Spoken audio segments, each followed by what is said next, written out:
Hey guys, Terry here, and today I'd like to talk to you about the movie Batman vs. Superman: Dawn of Justice. As you can probably tell from the title of this video, I'm going to try to discourage you all from going to see this movie. Now, before I go any further, I feel like it's important for me to tell you guys that's not easy for me to say. I've been one of the biggest fans of DC Comics for almost as long as I can remember. The first comic book that I ever owned was Superman, and the comic book that really got me into reading comics was Teen Titans. DC Comics is kind of my jam. But I've put a lot of thought into this, and I've realized that I don't want Batman vs. Superman: Dawn of Justice to have a successful box office.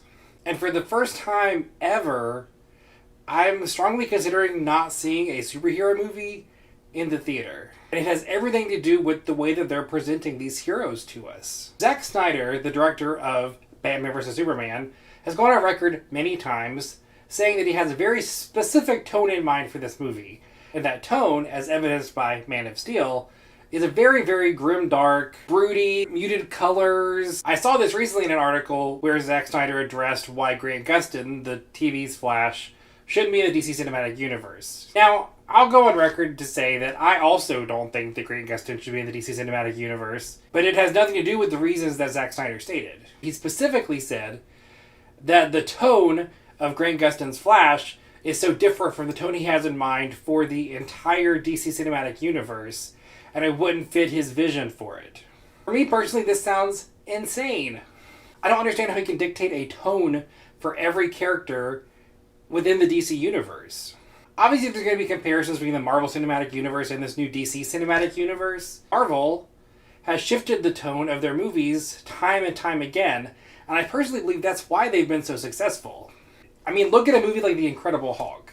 It does take itself very seriously and is kind of dark. Then look at a movie like Guardians of the Galaxy that's extremely lighthearted. But on top of that, they seem to approach different genres throughout all of their superhero movies. Ant-Man's kind of a heist movie. The Thor films have been more sci-fi focused with a lot of the super science. Avengers is the fun team-up movie.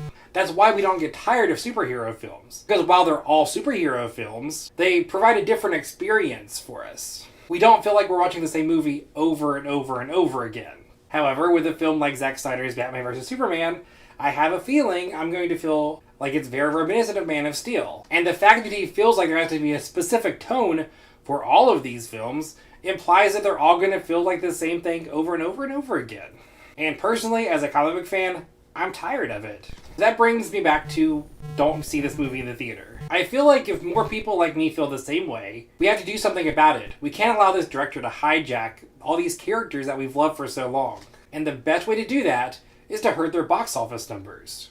I saw a report that some DC insiders have actually said that they will shift focus of the DC Cinematic Universe if this movie doesn't do so well. It's not to say they're going to scrap the whole project, but they're going to change the order the movies are released and focus on more individual characters before they do the big team-up. It would make a lot more sense and would allow us to develop these characters better. If this movie does take in the box office, it may send a message that we're tired of this grim, dark take on Superman. Don't get me wrong. I enjoy dark movies. The Dark Knight films are some of my favorite superhero movies. But you have to match the tone for the character. So while Batman tonally is very dark and serious and gritty, Superman's supposed to be the opposite. He's the light in the darkness. And Zack Snyder's approach takes that away from him. And the truth is, DC Comics is full of characters that have a variety of different tones that fit them. And you can't take this one-size-fits-all approach for all these characters. There's a rumor going around there's going to be a Booster Gold Blue Beetle movie from Greg Berlanti from the Flash and Arrow TV shows. If you don't know who these characters are, they're a very lighthearted team from the 70s, 80s that changed the face of the Justice League to make it more of a comedic title at the time. So whenever I think about these characters, and I think about this tone that's mandated for the entire universe, it just seems ridiculous. So that is my plea to you. Please help me make sure that the DC Universe is in better hands. That we can help remind DC Comics who these characters are. That they are amazing and incredible and worthy of good films. But that's not what they're giving us. We as comic book readers have to draw a line in the sand somewhere. And Batman vs. Superman: Dawn of Justice has to be it. So until next time, remember to stay critical.